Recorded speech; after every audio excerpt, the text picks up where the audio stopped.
बुद्धी न कळतपणे आपला मालक आहे. मित्रांनो, एकेकाळी माहिती मिळवण्यासाठी आपण ग्रंथालयात जायचो, पण आज गुगल एका क्लिकवर माहिती देतो. जर जवळ आले समाज वाढणार हे पाहता तो आपला मुद्दा कधीच वाटतो. मात्र दुसरीकडे सोशल मीडियाचे व्यसन आणि त्यामध्ये तास वाजवणारा वेळ आणि मोबाईलच्या जगण्यात शक्य होणे हे पाहता आपण त्याच्या गुलाम चालणार की काय अशी भीती वाटू लागते. मित्रांनो, स्मार्टफोनचा आपण तलवारीसारखा आहे. तो आपलं रक्षण ही करू शकतो आणि चुकीच्या पद्धतीने वापरल्यास तो आपल्याला जखमही करू शकतो.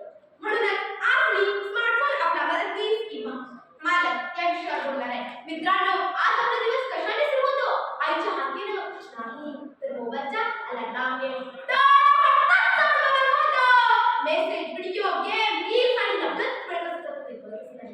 आणि तेव्हाच एक प्रश्न मनात येतो, आपण मोबाईल वापरतो की मोबाईल वापरतो? मित्रांनो, स्मार्टफोन नक्कीच आपला मदतीस आहे. ऑनलाईन क्लासेस, शैक्षणिक ॲप, प्रोजेक्टची माहिती गूगल मिळणारे हे सगळे स्मार्टफोनमुळे शक्य झाले. ज्ञान की किताब की है दोस्ती की पहचान भी, ज्ञान की किताब की है दोस्ती की पहचान भी, जेब में खाने वाला है मालक मेरी हर बात की मेरी हर बात. मित्रांनो, कोरोनाच्या काळात शाळा मोबाईलवरच चालत होत्या. त्यावेळी मोबाईल नसता तर शिक्षण खूप अडचणीचे झाले असते. खूप कठीण परिस्थिती निर्माण झाली. पढ़ाई में गुरु बन गया, मुश्किल में सहारा बन गया. पढ़ाई में गुरु बन गया, मुश्किल में सहारा बन गया. एक अंधेरे रास्तों में एक नया इशारा बन गया. पर धीरे धीरे कुछ बदलता चला गया. पर धीरे धीरे कुछ बदलता चला गया. मददगार बनने आया था, आज मालिक कहला गया. आज मालिक कहला गया. मददगार बनने आया था, आज मालिक कहला गया.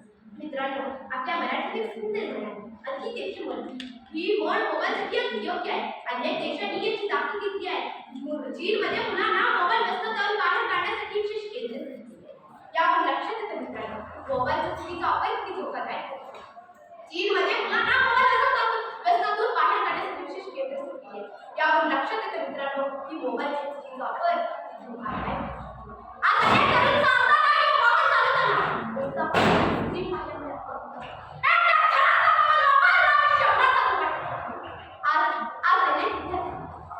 विद्यार्थी अभ्यास करताना 5 मिनिट मोबाईल वापरतो म्हणणार विद्यार्थी त्याला कळतही नाही. त्यामुळे अभ्यास पूर्ण राहतो आणि हातात फोन, डोळ्यात स्वप्नाचा आभास. हातात फोन, डोळ्यात स्वप्नाचा आभास. स्क्रीनवरचं पडणार स्क्रीनवरचं पडणार हाथ में फोन है समझो दुनिया है पास. हाथ में फोन है समझो दुनिया है पास. मददगार बना था आज मालिक कहला गया. आज मददगार बना था आज मालिक कहला गया. मित्रांनो, स्मार्टफोन वाईट आहे तर त्याचा वापर आपण काही छोटे नियम पाळले तर तो आपला मित्रच राहील. मित्रांनो, चीनमध्ये मुलांना मोबाईल व्यसनातून बाहेर काढण्यासाठी विशेष केले. यावर लक्षात येते मित्रांनो, की स्मार्टफोनचा चुकीचा वापर किती धोकादायक ठरू शकतो. मला एक कथा आठवते मित्रांनो. त्या कथेचे नाव आहे बाबा मला एक स्मार्टफोन मिळवा.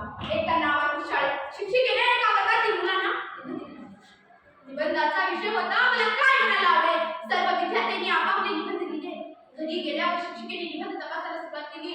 मात्र एक निबंध तपासणाऱ्या शिक्षिकेच्या डोळ्यातून पाणी वाहू लागले. तिचे पती तेथे आले आणि विचारले काय झाले. रडायला कळते. शिक्षिकेने तो निबंध पतीला वाचायला दिला. ते निबंधात एक छोट्या मुलाने लिहिले होते, देवा मला जन्मात माणूस नको तर एक स्मार्टफोन बनायचे आहे. कारण माझे बाबा जेव्हा ऑफिसवरून घरी येतात तेव्हा ते थकलेले असूनही स्मार्टफोन लगेच वापरतात. माझी आई कितीही कामात असती तर स्मार्टफोनची रिंग वाजली तर धावत जाते. पण मी रडत तर म्हणते गप्पच काम करते. मोबाईलची बॅटरी संपली की अख्खं घर त्याची काळजी घेतं, त्याला चार्जिंग लावतं. पण मी दिवसभर काय केले त्याला कोणाकडेच वेळ नसतो. म्हणजे देवा मला एक स्मार्टफोन बनव जेणेकरून माझ्या कुटुंबातील प्रत्येक सदस्य मला जरूरी माझ्याकडे लक्ष दे, माझ्यावर प्रेम करू. शिक्षिकेचे पती तर निबंध वाचून पूर्ण झाले. त्याने विचारले कोणी लिहिला आहे हा निबंध. तेव्हा शिक्षिका रडत म्हणाली हा निबंध आपल्याच सुनाली. मित्र हो, ही कथा आपल्याला आरसा दाखवते. आपण स्मार्टफोनला आपलं काम सोपं करण्यासाठी आणलं होतं, पण आज परिस्थिती अशी आहे की आपण माणसापेक्षा ते यंत्राला जास्त महत्त्व देतो. जेव्हा आपण आपल्या प्रियजनाकडे दुर्लक्ष करून तास स्क्रीनमध्ये गुंतलेला असतो तेव्हा समजून जावा की स्मार्टफोन आपला मध्ये विसरलेला नाही तर तो आपला माल बनला आहे. एवढा आपलीच आहे. यंत्राची गुलाम बनायची ही माणसाची सोबती. मित्रांनो, मदतीस आपल्याला स्वातंत्र्य देतो मालक आपल्याला बंधनात आणतो. मित्रांनो, मदतीस आपल्याला स्वातंत्र्य देतो मालक आपल्याला बंधनात आणतो. जीवनाचा निर्णय आपल्या हातात असावा, हातात असावा.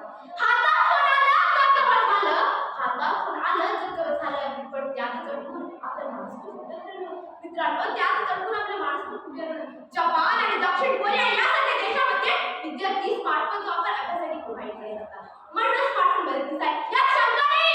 पण समस्या तेव्हा सुरू होतात हा स्मार्टफोन हळूहळू वाढत असतो. मित्रांनो, स्मार्टफोन आधी मदतीच होता, त्याचा साधन होता, पण आपण ते इतक्या अवलंबून झालो की तो आपल्या जीवनाचा भाग बनला. आज अनेक विद्यार्थी खेळायला मिळणार म्हणतात, अभ्यास करायला मिळणार म्हणतात, पुस्तक वाचायला कंटाळा करतात, पण मोबाईल पाहिला मात्र कितीच कंटाळा करतात. जेवताना मोबाईल, अभ्यास करताना मोबाईल, झोपताना मोबाईल. याचा परिणाम काय होतो मित्रांनो? डोळ्यावर ताण, डोकेदुखी, झोप न येणे, चिडचिड असे परिणाम आपल्या आरोग्यावर होतात. हाँ मैं फोन है समझो दुनिया है पास, हाँ मैं फोन है समझो दुनिया है पास, मदगार था आज साथी है, मदगार था आज साथी है. मित्रांनो, अति तेथे माहिती की पण मोबाईलचे ते योग्य आहे त्या शंकाने स्मार्टफोन आपला मदतीचा आहे त्या शंकाने पण सेवा समस्या तेव्हा सुरू व्हायला लागले. हा स्मार्टफोन